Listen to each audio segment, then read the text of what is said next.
In the heart of Atlanta, where history and progress meet, the early light of dawn spread across the city. The streets were still quiet, bathed in the soft glow of orange and pink hues. Birds chirped merrily from the treetops as the first of the morning joggers laced up their shoes, stretching before they set off through the city's Central Park. Among them was Eric Williams, a towering figure whose powerful stride reflected the dedication that had brought him to the heights of Olympic glory. His tall, muscular frame moved rhythmically along the path, the years of intense training having molded him into not just an athlete, but a symbol of strength, precision, and resilience. This morning run, one he'd done countless times before, was more than just exercise. It was his sanctuary, a peaceful refuge from the chaos and expectations that came with fame. It was here, on these familiar paths, that Eric found clarity and balance. Despite the overwhelming demands of his career, these moments allowed him to center himself, away from the spotlight that often followed him. Eric's rise to success was anything but smooth. He had grown up in one of South Atlanta's roughest neighborhoods, a place gripped by poverty, crime, and hardship. The struggles of his community weren't just headlines or statistics to him. They were the backdrop to his childhood. His father's absence only deepened the weight of his mother Patricia's responsibility. She was a woman of unparalleled strength, juggling multiple jobs to keep food on the table and a roof over their heads. As a waitress, as a laundress, she gave everything she had to ensure that her 3 children, including Eric, would have a chance at a better life. It was in these tough circumstances that Eric's defining moment occurred. In high school, he had stepped into the boxing ring for the first time.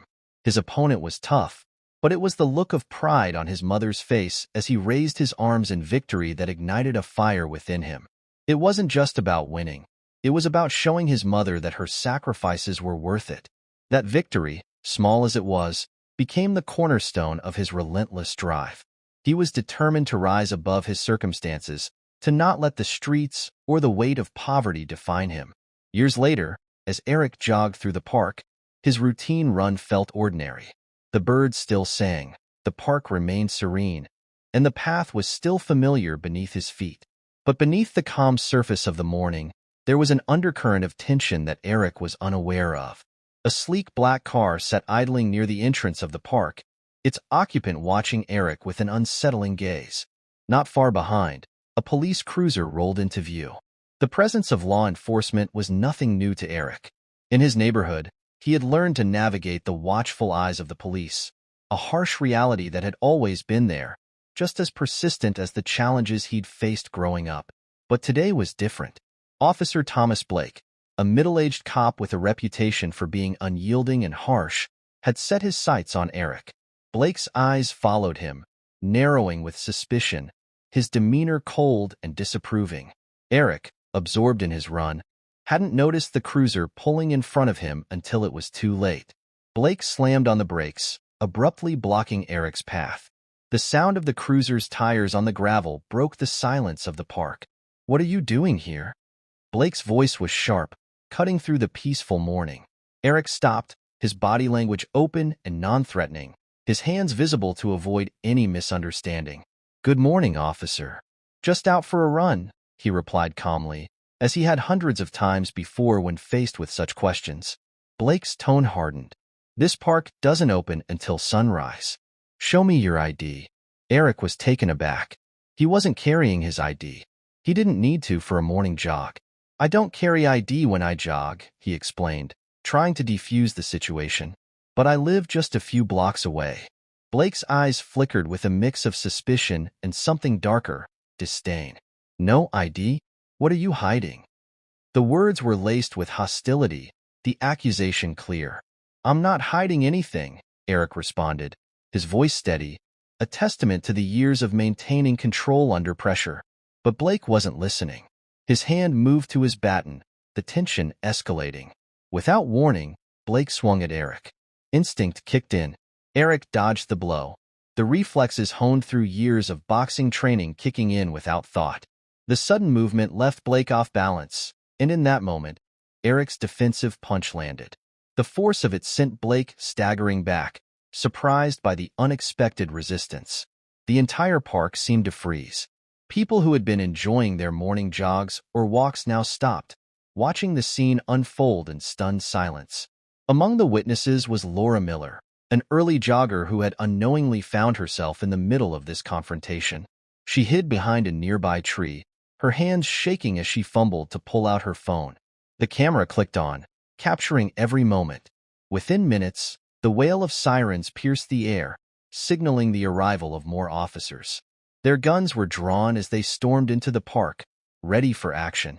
Eric, understanding the gravity of the situation, complied immediately, his hands raised above his head as he knelt on the gravel path. The weight of years of systemic injustice weighed on him as his mind raced, filled with the memories of his best friend Jamal, who had been wrongfully imprisoned. Was this his fate too? As the police took him into custody, Eric's thoughts swirled with uncertainty. He had been raised to believe that justice could prevail, but he had also seen how often it failed those who were most vulnerable, those who didn't have the power to change the system. Eric sat in the cold, sterile holding cell, his mind racing, replaying the events that had led him here. He could still feel the rush of adrenaline from the confrontation with Officer Blake, the punch that had landed more out of instinct than intent. It hadn't been supposed to happen like this. He was just a man out for a run. Routine exercise in the city he loved. But now, his world felt as though it was unraveling before his eyes. What did this mean for him? Was he about to become another statistic? Another case of a black man wrongfully accused, caught in a web of systemic injustice? The sounds of the station echoed around him, voices, footsteps, the clanging of doors. The cold concrete walls felt suffocating. Eric had spent years on the world's biggest stages, his Olympic victories immortalized in history. Yet now he found himself in this grim, isolated space. It was as if the world he had fought so hard to enter had suddenly turned its back on him. He couldn't help but think of his old neighborhood, the streets where he'd grown up, where so many of his friends had been swallowed by the system. What if he was next? But just as the doubt began to creep in, Eric heard the sound of footsteps approaching. He stood, his body tense, though a flicker of hope surged within him. The door to his cell opened, and a woman walked in, Vanessa Reed, a lawyer with a reputation for fighting for the voiceless, a champion for those who couldn't afford to defend themselves. Her reputation preceded her, and though Eric hadn't known her personally, he had heard of her work. She was known for taking on the toughest cases, the ones others might hesitate to touch.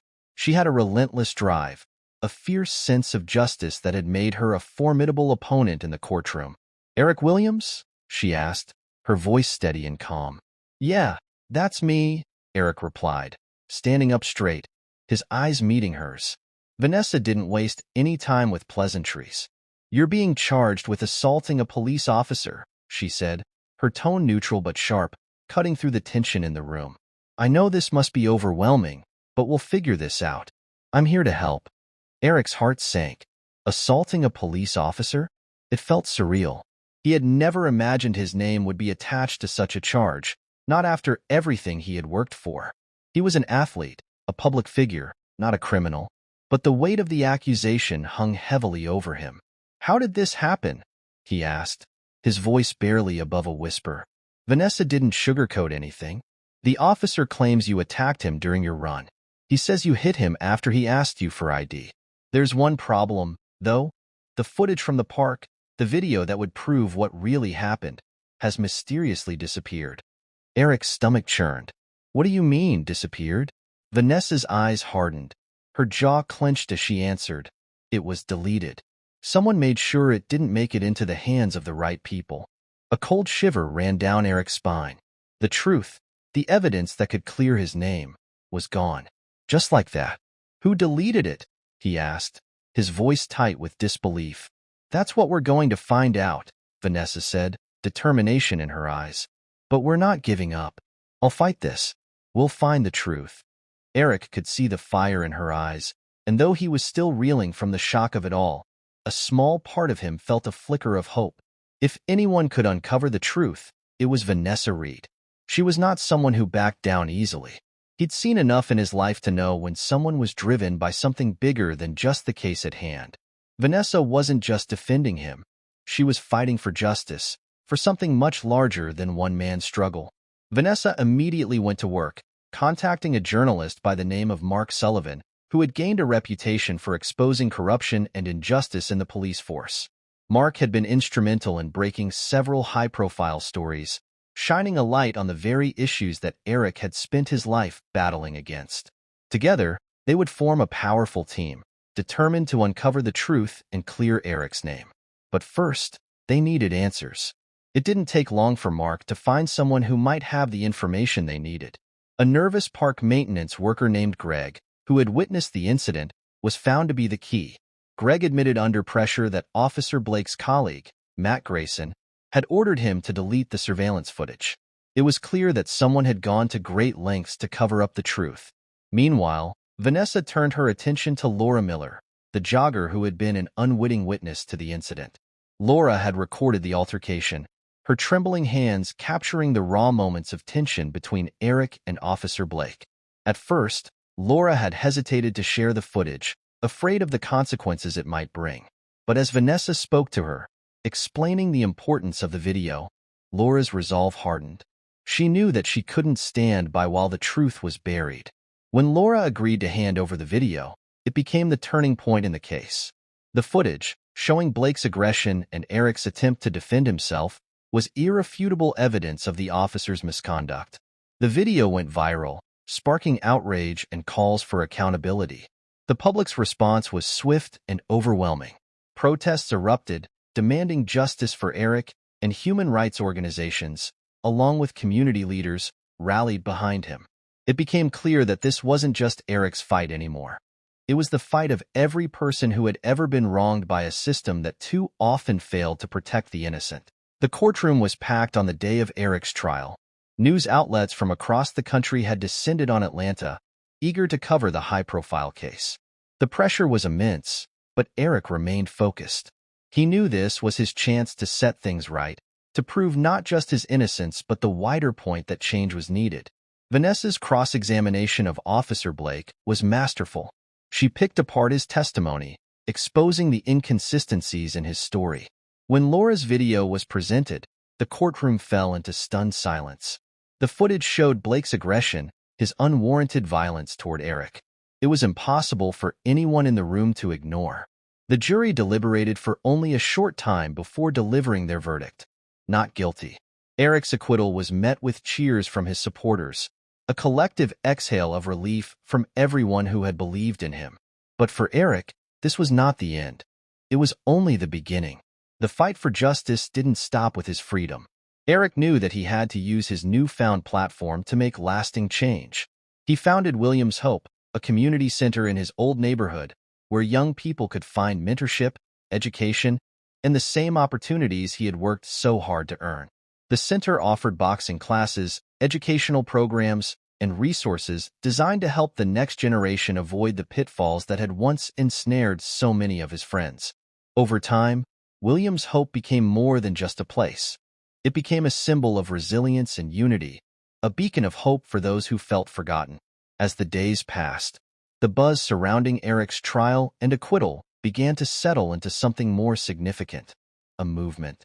It wasn't just about him anymore. It wasn't just about one man's fight against an unjust system. The energy that had poured into the streets in support of Eric had a ripple effect, extending far beyond Atlanta's borders. Eric had become a symbol of hope, a symbol of resilience in the face of adversity, and people were watching. They were listening. In the weeks following his release, Eric turned his attention to his next mission, giving back to the community that had shaped him. He knew that the real work lay ahead, and it would require more than just his athletic accolades or the victory in the courtroom. It would require dedication, long hours, and unwavering commitment to the cause of justice. Williams Hope wasn't just an idea anymore. It was becoming a tangible force for change. The center quickly grew into a hub of activity, bustling with young people eager to learn and make a difference in their own lives. Eric's mentorship program was a standout feature. He wasn't just a coach. He was a guide, a father figure, someone who could show these kids what was possible when you put in the work, even when the world seemed to be stacked against you. It wasn't just about boxing. It was about teaching them how to fight in every sense of the word, not with fists, but with integrity, discipline, and the will to overcome whatever obstacles life threw their way.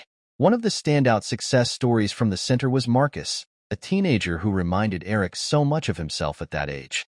Marcus came from a broken home, his single mother struggling to make ends meet. He had been close to dropping out of school, heading down a path that seemed all too familiar. But when he walked through the doors of Williams Hope, something changed.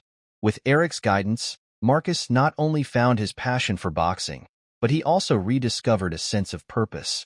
Eric wasn't just teaching him how to throw punches, he was teaching him how to keep fighting for his future. Marcus went on to become a state champion, but more than that, he became a role model for other kids in the community, showing them that transformation was possible. The mentorship program wasn't just about helping kids find their way in sports, it was about giving them the tools to navigate life. Eric believed that everyone, no matter their background, had the potential to succeed. He made sure his story was woven into the lessons he taught. His message was clear: if I can do it, so can you. Every success at Williams Hope felt like a personal victory for Eric, proof that his efforts were making a difference. But the work didn't stop at the doors of the community center. Eric knew that his influence extended far beyond the confines of his neighborhood. The injustice he had experienced wasn't isolated. It was part of a broader systemic issue that affected marginalized communities across the country. Eric's voice began to carry further, reaching people from all walks of life. He was invited to speak at universities, conferences, and civic events. His speeches weren't just motivational talks, they were calls to action. He shared his story, not for personal gain, but to inspire others to take up the fight for justice. At a national summit on justice reform, Eric delivered one of his most powerful speeches yet.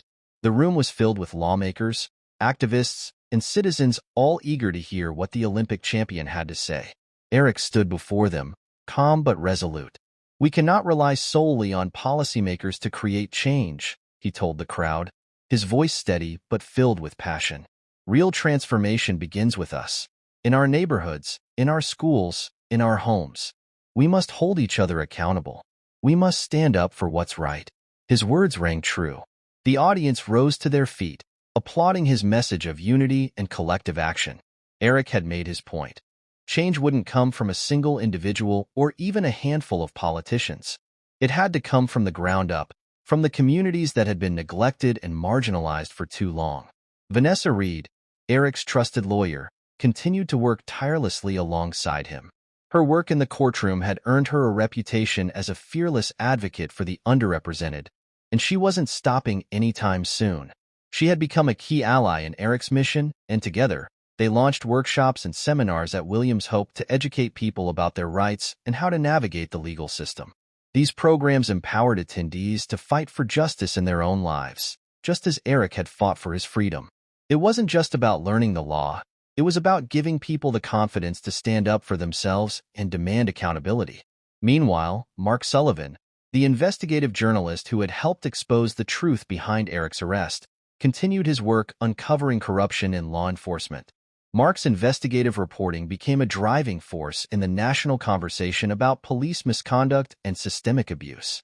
His articles highlighted the stories of countless others who had been wronged by the system, people whose voices had been silenced by those in power. Mark's reporting amplified Eric's story, pushing it into the public eye and sparking nationwide conversations about justice and accountability. As the weeks turned into months, Eric's influence only grew. His advocacy wasn't limited to his local community. It spread across the country, inspiring others to take action. More community centers like Williams Hope sprang up in cities all over the United States. These centers, built on the same principles of mentorship, education, and community, became safe spaces for young people to learn, grow, and develop the skills they needed to succeed. They became symbols of hope, proof that change was possible if people were willing to work together. Despite his growing fame, Eric never lost sight of where he came from. He continued to visit the neighborhoods that had shaped him, talking to residents, listening to their concerns, and reminding them that he hadn't forgotten them. His humility and authenticity earned him the trust and respect of those he served, reinforcing the message that he was one of them. He had never forgotten the struggles of his youth, and he wasn't about to stop fighting for a better future for those still living in the same circumstances. Eric's journey wasn't just about winning battles in the courtroom or becoming a symbol of justice. It was about creating lasting change. His foundation, launched shortly after William's Hope, worked to address systemic inequities in areas like education, healthcare, and criminal justice. The foundation's programs ranged from scholarships for underprivileged students to grants for grassroots organizations fighting to combat inequality. Eric knew that the fight was ongoing, and the foundation was his way of ensuring that the work he had started would continue for generations to come. At William's Hope, the mural of Eric with his fist raised remained a constant reminder of everything that had been achieved. It was a symbol of strength, resilience, and the power of community. But more than that, it was a reminder that no matter how difficult the struggle, change was possible. Beneath that mural, young people found the inspiration and guidance they needed to chase their dreams, just as Eric had chased his. As for Eric, his work wasn't done, but he knew that he had already made a difference. With every life he touched, with every victory, no matter how small, he was helping to build a more just and equitable world. And in the hearts of those who knew him, Eric Williams was more than just a champion. He was a living testament to the power of perseverance, unity, and the unwavering belief that change is possible.